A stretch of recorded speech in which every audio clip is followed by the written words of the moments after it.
Let me introduce you our next speaker, Ruslan Bortnik, director of the Ukrainian Institute of Politics, Kyiv, Ukraine. His topic is a new phase of relations between Ukraine and the European Union, current status and prospects. Please, Ruslan Olegovich. Dear colleagues, thank you for such a great ability to talk with you and to share some of my thoughts. And I will also try to share my short presentation. I hope you see it on your screens. What I'm going to talk today about. When we are discussing the emergency of a new phase of relations between Ukraine and the European Union, it is essential to move beyond both normative enthusiasm and political frustration. Ukraine's European trajectory should not be understood exclusively as a question of values, identity, or civilization belonging. It is also, and perhaps increasingly, a question of institutional design, strategic bargaining, asymmetric interdependence, security governance, financial redistribution, and geopolitical risk management. The objective of Ukraine's full accession to European Union remains strategically valid and politically legitimate.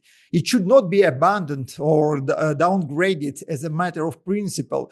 Ukraine formally opened accession negotiation with the European Union in June 2024, and Kyiv has already invested significant administrative and political resources in preparing for the negotiation clusters. However, from a realpolitik and institutional perspective, political declaration must be measured against structural constraints. These constraints are evident. First, Ukraine remains a state at war. Second, the European Union is not yet institutionally prepared for the immediate accession of a large war-affected agricultural, industrial, and security critical country. Third, the enlargement process remains constrained by enmity, domestic and political dynamics in member states, budgetary redistribution, agricultural competition, major sensitivities, and the capacity of individual states to exercise veto power. Fourth, the transatlantic security environment has become less predictable. The United States can no longer be assumed to function as an automatic and unconditional strategic guarantor for Europe or for Ukraine. This compels the European Union to search for a new format of strategic responsibility and geopolitical agency.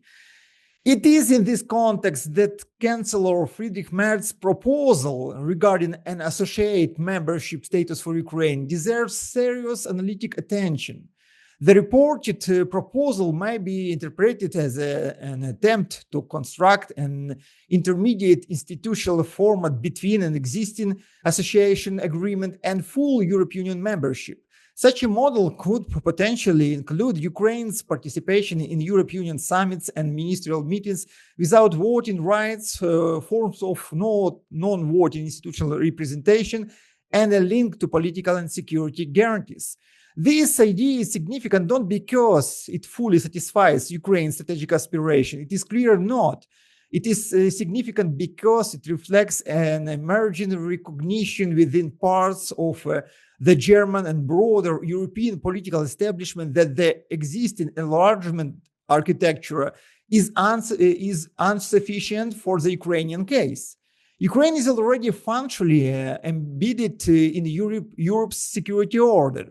It is a central factor in the military balance on the eastern flank. In the future of Europe, deterrence in defense, industrial cooperation, in energy security, in food security, and in the geopolitical stabilization of Eastern Europe. Yet, legally and institutionally, Ukraine remains outside the decision-making core of European Union.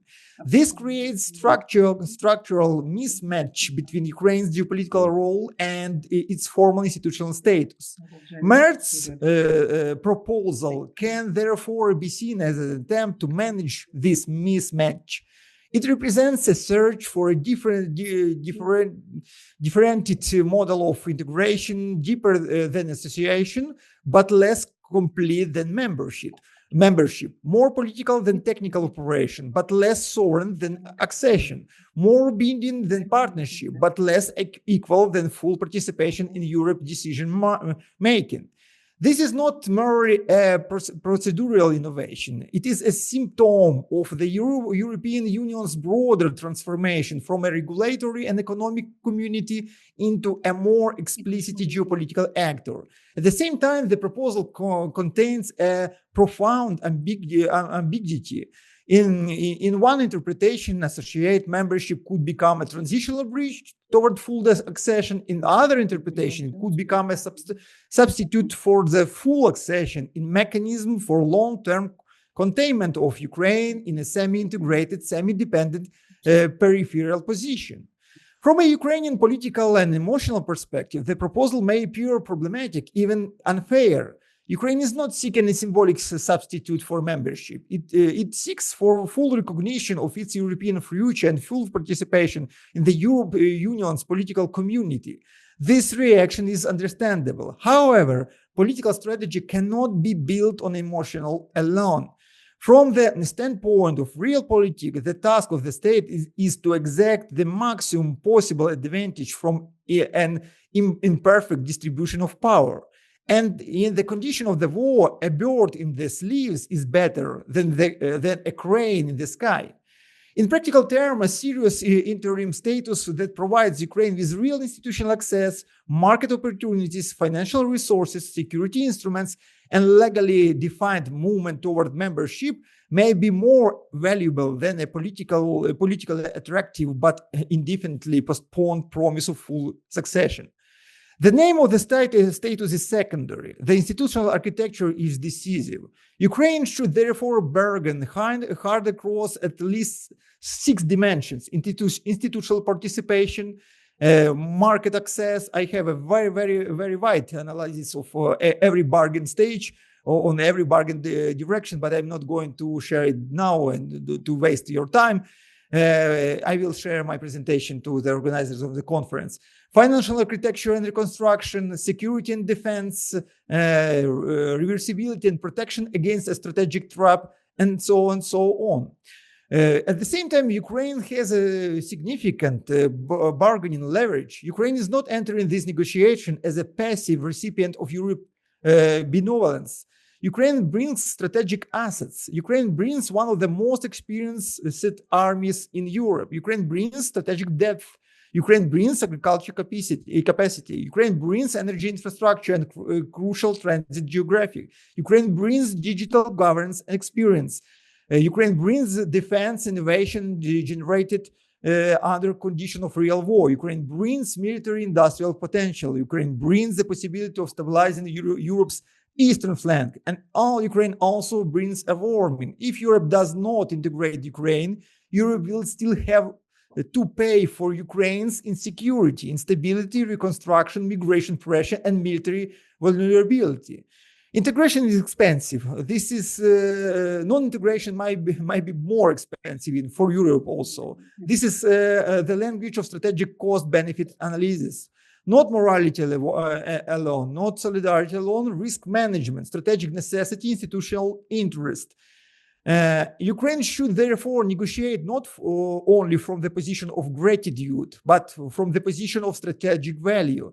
Gratitude has a place in diplomacy, but gratitude is not a strategy. Ukraine must negotiate as a state whose survival, territory, military capacity, infrastructure, and geopolitical position are already central to the future of European security. This does not mean arrogance, it means realism.